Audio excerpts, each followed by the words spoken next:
What up, world? It's your boy Vic XL, and this is Riding Dirty News and Reviews. This is our recap of the ABC drama For Life, executive produced by Curtis 50 Cent Jackson. This is season 1, episode 3, The Brothers Keepers episode. All right, so the show begins. We have a new character. His name is Hassan. All right, Hassan is in charge of the Narcotics Anonymous meeting. This is for all recovering addicts who are in prison. So Hassan is actually the person who heads up these meetings, and he has a lot of the inmates in telling their testimonies about their narcotic addiction and how it landed them in jail. Well, Hassan is going to be the next case taken by the lead character, Aaron Wallace. All right, so we see Aaron Wallace as he's meeting with Hassan, and they're talking about him basically having his case reopened because Hassan is there for actually stealing copper from a home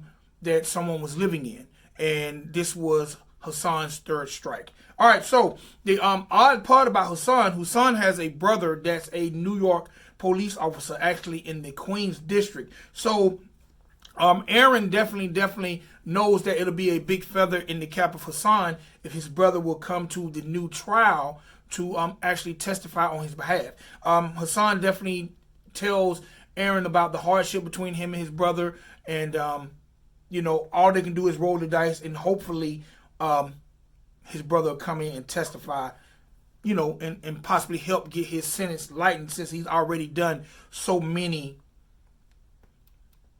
time since he's been locked up. And so now we move to the DA office. It's very, very obvious that the DA office is keeping tabs on Mr. Aaron Wallace. They're getting tips on his forthcoming cases, the people he's going to be defending, as well as receiving tips on him as he's trying to have his own case reopened. So they're going to do everything in their power to slow him down or stop him from winning cases and opening his brand new case. All right, so we see Aaron. He's meeting with Hassan's brother, the Queens police officer from Queens, and basically the hardship is definitely talked about. Hassan brothers is telling him, like, when their mother passed, Hassan wasn't there. How Hassan stole from their mother, and how basically all he done was cause the family struggle and pain, and that's why he wasn't there the first time when his brother was basically convicted of stealing copper, which seems very, very small, and for someone to be doing so much time for. So he basically says, I'm not sure if I'm going to be there or not when it comes to my brother's case. But he did take a step in the right direction, because when he met with Aaron Wallace, he had to come into the prison to meet with Aaron Wallace. So that basically shows me that maybe he's having, maybe his heart on the stance, maybe his heart has been lightened a little bit, and maybe his stance is not going to be so strong. So I honestly expected to see him in court on his brother's behalf. All right, so we see Aaron Wallace. We're in court. He's there with Hassan, and the brother does show up. Basically, Aaron Wallace presents the evidence that he has, but it doesn't seem like it's a lot of evidence, and it doesn't seem like this is heartfelt. But what Aaron Wallace does is he calls Hassan's brother to the side and basically makes a play for him to say, hey, look, I'm trying to get my files for my case. They won't allow me to get the files for my case. Can you do me a favor and maybe photocopy my file? Or as a police officer, you have a right to all the files in New York City. So he asked Hassan's brother to possibly take a look at his files. Well, Hassan's brother is kind of appalled, like, man, was I a pawn in your game? Did you use me? Are you helping my brother just to get me to help you? This obviously offends Hassan's brother. When the trial goes back, when the judge comes back from deliberation, he basically says, no, you didn't present enough evidence. Your case is very, very weak. I'm going to give you a little time to come back. But there's no evidence you showed me that say why this sentence should be lightened. So on the bus ride back, after losing the case, Hassan basically asked Aaron, like, hey, what were you speaking with my brother about? What was that all about? Why was he upset? And he like, you know what, man? I thought you was one of the righteous ones. I thought you really, really cared about my case and what goes on with me. Now I see this is just all about you. This is not about me. This is about you. And that within itself upsets Aaron, because not only did he lose the case, but now he's lost the faith of his client. All right, so we see the DA's office. They come to the prison and they are telling the warden that they're there to investigate a situation. Well, the situation that they're investigating is during episode 1 when Aaron had a note forged and his wife came in and she brought the stencil there. They had it forged and he gave it back to his wife. They pull the video cameras. They see all this transpire, but there's no proof that they actually had any forging done. But it is brought to our attention that the client that Aaron was helping, Wild Bill, the white supremacist, is Sully's with a master forger. So they're kind of putting two together, and they're basically trying to get Aaron's rights to defend these inmates and go to court revoked. So the DA's office is heavy on the trail to slow Aaron Wallace down. We actually even see them go on Aaron Wallace's wife's job, pull her in for questioning. They're actually implementing her because she's on the videotape. But like I say, these are all scare tactics to slow Aaron Wallace down because they know he's trying to reopen his case and possibly stop the DA from being re-elected.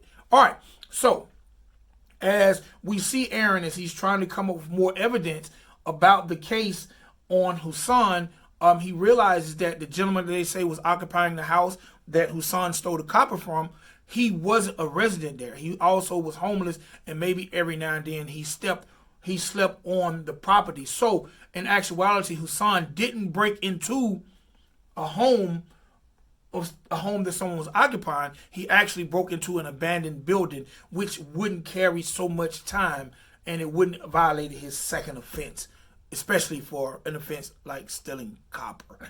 All right, so we see the DA. They've made their play to scare up Aaron's wife. We've seen the DA make their play to basically scare the prison system. But now we see the conflict come in Aaron Wallace's wife's home because her live-in boyfriend, her fiance, is also upset because he feels like that she's going down this spiral with Aaron. And everything that he does implicates them as a family, and he wants her to stop. The unfortunate part about this, Aaron Wallace's wife really believes in him, and she really loves him. So I know as this series progresses, this is going to cause turmoil because she's torn between the person she's telling she loves and the person that she truly loves, who she has a child with.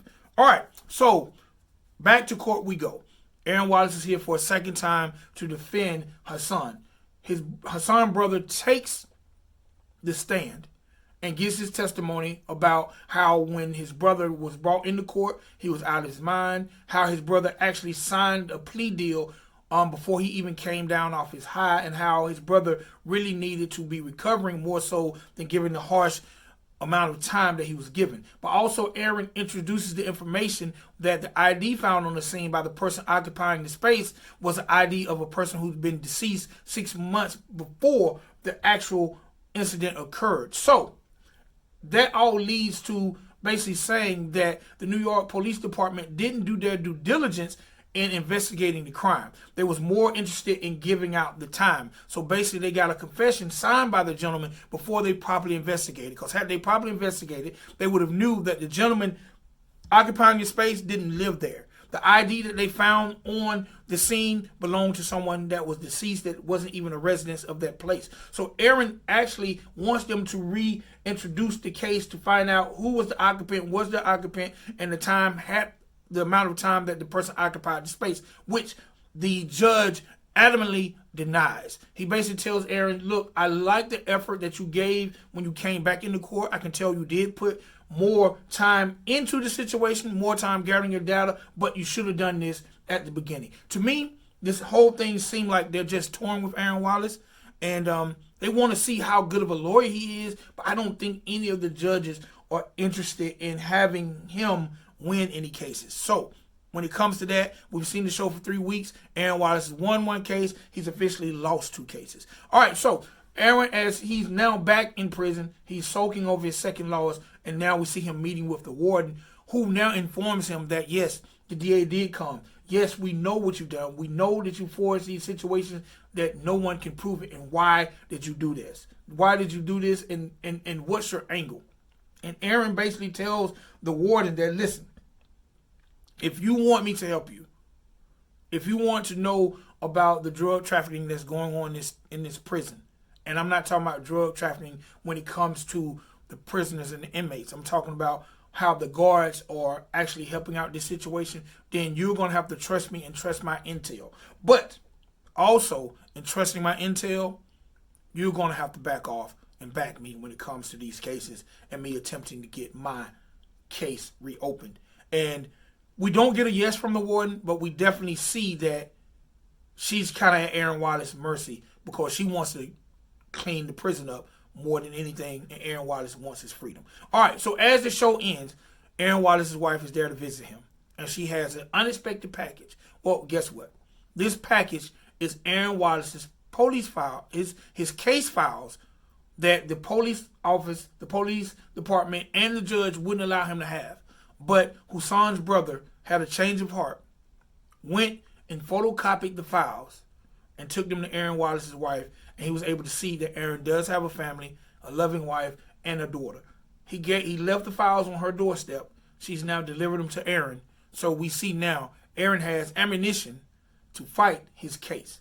So that builds us up for more exciting shows. All right? It's your boy Vic XL. That was my recap for For Life. ABC's For Life, executive produced by 50 Cent. That is Season 1, Episode 3, Brother's Keeper. All right? Y'all definitely do me a favor if you like what I'm talking about and you like to talk about it. Do me a favor, hit that like button, subscribe, and check us out and we'll give you more news and reviews. All right? It's your boy Vic XL, Riding Dirty News and Reviews. Peace.